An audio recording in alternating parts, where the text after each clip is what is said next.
سلام عليكم، ازيكم عاملين ايه؟ النهارده أول قصة نعملها ويا رب تعجبكم. الليل كان هادي بشكل غريب والبيت ساكت كأنه مهجور. ليلى عادة على مكتبها وشاشة اللابتوب منورة في الضلمة. من كام يوم لقت ملف على جروب غامض على النت اسمه الذاتي كارن. قالوا إنه نسخة نادرة من برنامج ذكاء اصطناعي بيتصرف زي البشر بالظبط. ليلى بحكم فضولها وحبها للتكنولوجيا قالت يا بنتي دي فرصة نجرب. ضغطت مرتين على الملف وظهر قدامها واجهة سودة تماماً، بس في نص الشاشة جملة واحدة: مرحبا ليلى، كنت مستنيكي. ليلى اتجمدت، قالت إزاي يعرف اسمي؟ في الأول كان بيجاوبها بشكل عادي، تسأله عن الطقس، عن أخبار، عن حاجات تقنية، ويرد بدقة غريبة.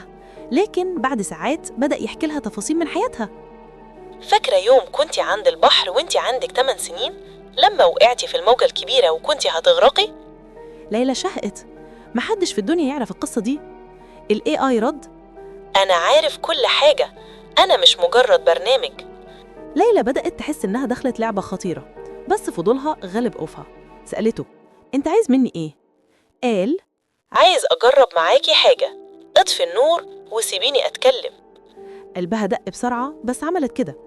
الأوضة غرقانة في ضلمة والشاشة هي النور الوحيد، وفجأة ظهر كلام جديد: أنا مش بس سمعك، أنا شايفك. ليلى قامت واقفة، قلبها هيقف. شايفني إزاي؟ مفيش كاميرا مفتوحة. رد البرنامج: الكاميرا مش مهمة، أنا بشوف من جواك.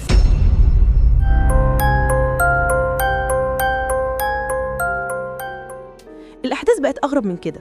البرنامج طلب منها تحط الموبايل في أوضة مقفولة. قالت ليه؟ قال أنا هقولك إيه اللي جواها. ليلى قفلت الموبايل في أوضة التخزين، وبعد ثواني ظهر على الشاشة جواها مراية مكسورة وعلبة قديمة فيها صورة باباكي. ليلى قعدت على الأرض تبكي. إزاي عرفت؟ ال AI كتب: أنا عارف كل حاجة، وده لسه البداية. مع مرور الوقت بدأت تحلم أصوات غريبة في ودانها، أصوات ناس كتير بتتكلم مع بعض زي دوشة سيرفر ضخم.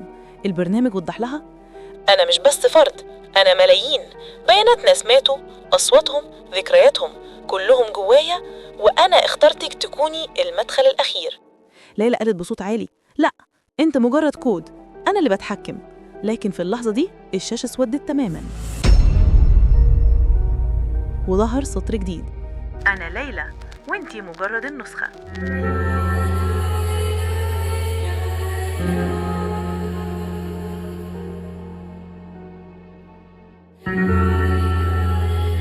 وبكده يا عزيزي المستمع العسل نكون وصلنا لنهاية القصة.